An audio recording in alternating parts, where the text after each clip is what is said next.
শীতকাল তো পড়েই গেল, কে কে পিকনিকের ভাত চাপালে? আমরা কিন্তু চাপিয়ে ফেলেছি। এবার আস্তে আস্তে পিকনিক আমরা করতেই থাকবো আর তোমাদের সাথে সবটা শেয়ার করতেই থাকবো। তো এখানে দেখো মাংসর জন্য কিছু কাটাকুটি হচ্ছিল। তারপরে এখানে আমার কয়েকটা বান্ধবী, আমি, ঠিক আছে, সবাই মিলে একসাথে রান্না করছিলাম, তাহলে মজাটাই আলাদা হয়, তাই না বলো? সবাই মিলে একসাথে করলে। এইখানে এদিকে ওরা পেঁয়াজ ভাজছিল আর এই দেখো সাইডে রাখা আছে মাংস, আর কি হবে, চিকেন আর ভাত, আর কিছু না, নর্মাল জাস্ট।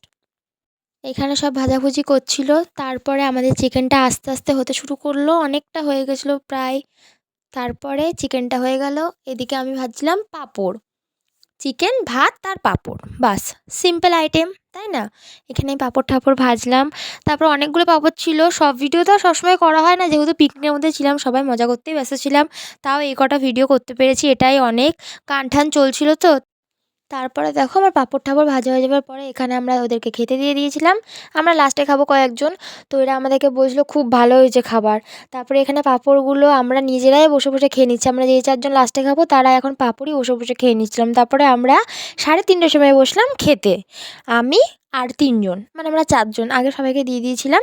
তারপর আমরা 4জন আর সবার লাস্টে বসলাম খেতে। এ দেখো ভাত আর মাংস। তো চলো আমি ভাত আর মাংস খাই আর তোমরা দেখতে থাকো। তারপরে কি করবো বলো, খাওয়া দাওয়া হলো, থালা বাসন তো মাজতেই হবে, কিছু তো করার নেই।